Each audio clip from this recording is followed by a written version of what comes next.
एक ही फार्म, खर्चा एक, लेकिन कमाई सीधा 4 अलग-अलग तरीकों से। सुन के एकदम कोई जादू लगता है ना? लेकिन आज हम बात करने वाले हैं इंडिया में तहलका मचा रहे integrated goat and poultry farming, यानी डबल इनकम मॉडल की।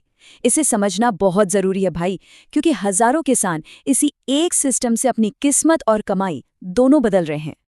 अब दिमाग में ये सवाल तो जरूर आ रहा होगा कि भाई एक ही फार्म से 4-4 इनकम आखिर आ कैसे सकती है? बकरे का शानदार मीट, बकरी का बढ़िया गाढ़ा दूध, मुर्गियों के रोज के अंडे और आखिर में सबसे कीमती बेहतरीन ऑर्गेनिक खाद, ये सब कुछ एक साथ एक ही छत के नीचे कैसे मुमकिन है? बस यही तो इस सिस्टम का असली जादू है।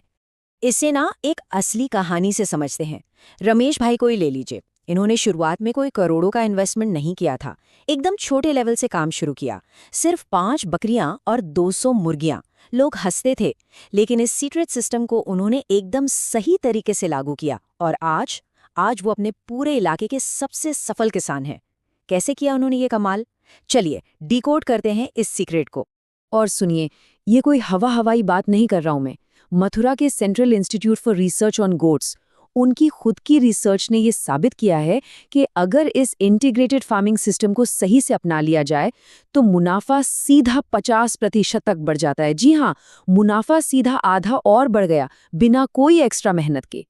देखिए, नॉर्मल फार्मिंग में क्या होता है, चारे और दाने का खर्चा ही इतना ज़्यादा हो जाता है कि किसान की जेब एकदम खाली हो जाती है और कमाई सिर्फ एक ही जगह से। लेकिन इस इंटीग्रेटेड सिस्टम की कहानी बिल्कुल अलग है। यहाँ बकरियों का जो बचा कुचा या गिरा हुआ चारा होता है, उसे मुर्गियां खाती हैं। मतलब दाने की बर्बादी बिल्कुल जीरो और कमाई के रास्ते पूरे 4। असली किसान का गणित समझना है ना, तो ये हिसाब लगाइए।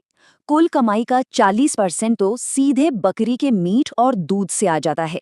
30% कमाई होती है मुर्गियों और उनके अंडों से। 20% का सीधा मुनाफा तो सिर्फ इसलिए हो गया क्योंकि चारे का जो भारी भरकम खर्चा था वो बच गया। और बाकी का 10% वो आता है बेहतरीन ऑर्गेनिक खाद बेचकर। फार्म का कोना कोना पैसा बना रहा है भाई। Section 1, smart shade design. 90% किसान अपनी सबसे बड़ी गलती यही करते हैं। ये बहुत ध्यान से सुनिएगा। मचान या एलिवेटेड शेड लेआउट बनाना बहुत जरूरी है। इसमें ना जमीन से करीब 4 फीट ऊपर एक फ्लोर बनाते हैं। फर्श लकड़ी या प्लास्टिक का होता है, जिसमें जालीदार गैप छोड़े जाते हैं। अब ऊपर रहती हैं बकरियां, एकदम सूखी, ठंड और निमोनिया जैसी बीमारियों से बिल्कुल दूर। और नीचे होती हैं फ्री रेंज मुर्गियां, जो ऊपर से गिरे हुए चारे को बड़े मजे से खाती हैं। शेड में एक और बहुत काम की प्रैक्टिकल ट्रिक लगानी होती है, फीडर यानी खुरली का डिजाइन। इसमें 1 फीट का गैप और कम से कम 6 इंच की गहराई होनी ही चाहिए। बकरियां बड़ी चंचल होती हैं भाई, वो कूदकर चारे में बैठ जाती हैं और पेशाब करके पूरा महंगा दाना खराब कर देती हैं। ये खास डिजाइन उन्हें अंदर कूदने से रोकेगा और आपका महंगा दाना 100% बचेगा। सेक्शन 2, बेहतरीन नस्लें और स्मार्ट फीड। एक शेड स्पेस के लिए सही जानवरों का चुनाव। शेड तो एकदम टकाटक बन गया, लेकिन प्रॉफिट को बढ़ाना है तो सही नस्ल का चुनाव बहुत जरूरी है। अगर तेजी से वजन बढ़ाना है तो बीटल नस्ल एकदम बेस्ट है। अगर आपके पास जगह थोड़ी कम है तो बर्बरी पालनी चाहिए। ब्लैक बंगाल की तो बात ही अलग है। ये 2 लीटर तक दूध और एक बार में 3 से 4 बच्चे देती है। और सिरोही या सोजत पाल ली तो समझो मार्केट में डिमांड हमेशा हाई ही मिलेगी। अब उन मुर्गियों की बात करते हैं जो नीचे रहेंगी। सोनाली नस्ल की मुर्गी महीने में आराम से 22 से 25 अंडे दे देती है। जरा गणित लगाइए, अगर 80 सोनाली मुर्गियां भी पाल लीं तो रोज 60 से 65 अंडे पक्के। 10 रुपए का भी एक अंडा बिका ना, तो फार्म का रोज का पूरा खर्चा तो इन मुर्गियों ने ही निकाल दिया। इसके अलावा कॉरोइलर और ग्रामप्रिया भी बढ़िया हैं, या फिर तेजी से मीट के लिए ब्रॉयलर डाल सकते हैं। अब आता है वो असली सीक्रेट जो कोई नहीं बताता। बकरियों को अच्छी क्वालिटी का भूसा, चना और पत्तियां खिलाई जाती हैं। जो दाना वो खाते समय नीचे गिराती हैं, वो जाली से होकर सीधा मुर्गियों के पास पहुंच जाता है। मुर्गियां उस फ्री के दाने को तो खाती ही हैं, साथ ही फार्म में पनपने वाले कीड़े, मक्खी और टिक्स को भी चट कर जाती है।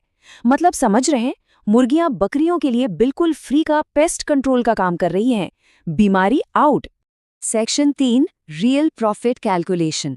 कोई झूठा वादा नहीं, सिर्फ असली किसान का गणित। थ्योरी बहुत हो गई ना, अब सीधे पैसे की बात करते हैं। 18 लाख रुपए। जी हाँ, कई अनुभवी किसान इसी एलिवेटेड शेड मॉडल का इस्तेमाल करके साल का 18 लाख रुपए तक का टर्नओवर बहुत ही आसानी से निकाल रहे हैं। ये कोई सपना नहीं दिखा रहा मैं आपको, ये एक परफेक्ट सिस्टम की एकदम सॉलिड हकीकत है। अब आप सोच रहे होंगे खर्चा कितना आएगा, तो गणित कुछ ऐसा बैठता है। एक बढ़िया एलिवेटेड शेड बनाने में शुरुआत में करीब 6 से 7.5 लाख का खर्च आता है, लेकिन मुर्गियों के दाने का खर्च 30% तक कम हो गया। तो सारे खर्चे अगर निकाल दें तो महीने का शुद्ध मुनाफा लगभग 1.25 से 2 लाख रुपए तक बड़े आराम से पहुंच जाता है। Section 4 government subsidies and expansion. सरकार आपके फार्म का आधा पैसा कैसे देती है? अब सबसे बड़ा सवाल कि भाई इतना पैसा शुरुआत में लाएं कहां से? तो इसका भी पक्का जुगाड़ है, 90%। जी हाँ, अगर कोई छोटा किसान है और एकदम छोटी यूनिट से शुरुआत करना चाहता है तो सरकार 90% तक की भारी सब्सिडी दे रही है। मतलब आपकी जेब से ना के बराबर पैसा लगेगा। नेशनल लाइवस्टॉक मिशन यानी एनएलएम स्कीम के तहत बड़े सेटअप पर 50% की सीधी सब्सिडी है। बड़े गोट फार्म के लिए 50 लाख तक और पोल्ट्री के लिए 25 लाख तक का सपोर्ट सरकार दे रही है। और सबसे कमाल की बात बताऊं, सिर्फ 6 बकरियों की एक छोटी यूनिट अपनी जेब से मात्र 6,000 रुपए लगाकर शुरू की जा सकती है। बाकी पैसा सरकार अनुदान में दे देती है। लेकिन हाँ, इतना मुनाफा देकर कोई लापरवाही बिल्कुल नहीं करनी है। एक बहुत जरूरी और अनुभवी किसान वाली वार्निंग दे रहा हूँ। फार्म में क्रॉस वेंटिलेशन यानी हवा का आर पार होना बहुत जरूरी है। कोई भी जानवर हल्का सा भी सुस्त या बीमार दिखे तुरंत उसे बाकियों से अलग कर दें। और वैक्सीनेशन का टाइम टेबल एकदम कड़ाई से फॉलो होना चाहिए। थोड़ी सी भी गंदगी इस डबल इनकम को बहुत बड़े नुकसान में बदल सकती है। तो दोस्तों, सोचने वाली बात यह है कि इंटीग्रेटेड फार्मिंग में पैसा सिर्फ जानवरों से नहीं बनता, पैसा बनता है एक शानदार सिस्टम से। अब ये हमें सोचना है कि क्या सिर्फ एक साधारण फार्म बनाना है या एक ऐसा मजबूत सिस्टम जो लगातार पैसा छाप कर दे।